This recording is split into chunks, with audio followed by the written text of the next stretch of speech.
Hello once again, everyone, from World Dairy Expo. We're at the Pfizer booth and visiting with Dr. Dick Wallace. Dick, it's good to have you with us. Well, thank you very much. Glad to be with you. Let's tell a viewer a little bit about your career and your history and maybe going back to a farm background. Well, actually, I didn't. I grew up in Columbus, Ohio, just north of Columbus, Ohio, and my grandfather had a dairy farm, so I kind of had the bug in me, but he sold the farm when I was quite young, so I never had a chance. And before he passed away, it was kind of a nice opportunity when he knew I wanted to be a veterinarian, and he knew about that, and I knew I wanted to do large animal work. I actually started a practice in Centerburg, Ohio, right out of school. Sold that after a few years and joined a group practice in Door County, Wisconsin. After that, I went and got a master's degree back at the Ohio State University looking at mastitis control. From there, I was hired at the University of Illinois as the dairy extension veterinarian, and I did that for 15 years. While I was there, I had an opportunity to actually manage the university dairy farm for 6 years. So I consider myself not only a veterinarian, but also a dairy producer. Running a university dairy is a unique experience in and of itself, but you get a very unique aspect. You understand what you expect of your veterinarian when you actually have the responsibility to manage the dairy. And as of July 1st, 2010, I left the University of Illinois and joined Pfizer Animal Health in their technical service group. So you've had a very varied career. Absolutely, yeah. And had some opportunities to work with some of our national organizations like National Mastitis Council, been on the board of directors there, and I've been through the presidency and of the American Association of Bovine Practitioners as well. So that's another unique opportunity from a leadership side of things. Well, as we talk about the care of our farm animals, that's ever on the minds of a lot of our viewers, not only ag viewers, but those in the cities as well and towns. Absolutely. We hear an awful lot of words about some of the negatives of the industry, but is that something when you take a look at overall producers, most of the producers are doing an excellent job? Absolutely. You know, that's the thing, is that what usually hits the media are the bad actors. And I think you could probably find that in any industry. There's going to be someone that wants to break the rules or wantonly does. And you know, what I really ask any consumer to do is think about and even take an opportunity to go spend a day, walk a day in the shoes of a farmer and realize what they have to do every day to get up and produce food for this country. And it's just a rewarding experience for me. And having had the opportunity to be what I do consider myself a dairy producer, even though I don't run the dairy anymore, it changes your mindset, because you understand it, especially on a dairy operation, you're producing a food product on a daily basis. And there's someone that's going to consume that for their nutritional support.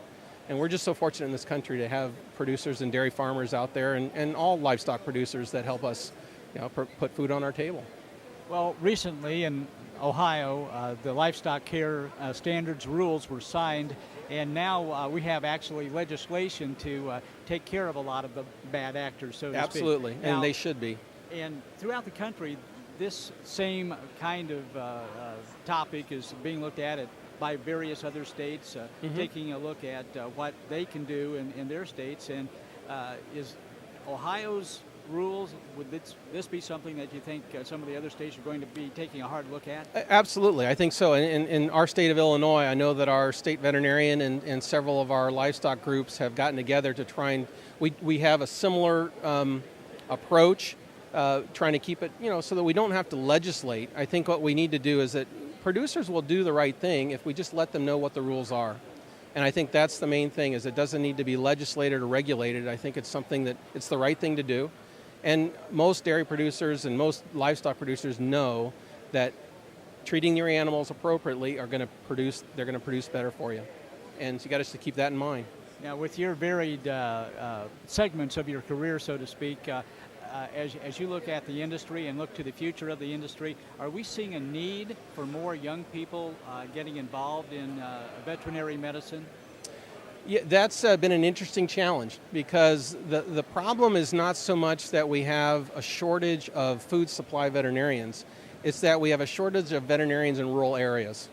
And the problem with that is that most of these rural areas that used to have quite a few livestock now don't have enough animals to support the livelihood of a veterinarian. So we lose veterinarians in rural areas. So we have pockets that are devoid of veterinary support. So that's the dichotomy, is that the veterinary practices that do food animal work don't have a lot of open positions, but there are open positions across the country. And so it's really rewarding when we see some young veterinarians, for example, in Illinois, some of the students that I taught, that want to come back to the rural areas of Illinois and want to live in some of these smaller towns. That's the hard thing, is these kids, they want to live where the action is, and if they, if they're single or something, you don't want to move to an area where there's really no other life for them besides, running veterinary medicine or doing vet calls. So that's the challenge, is to find a way to make rural areas appealing and rewarding to have a veterinary career. It's not an inexpensive thing anymore to get a veterinary degree. We have students graduating with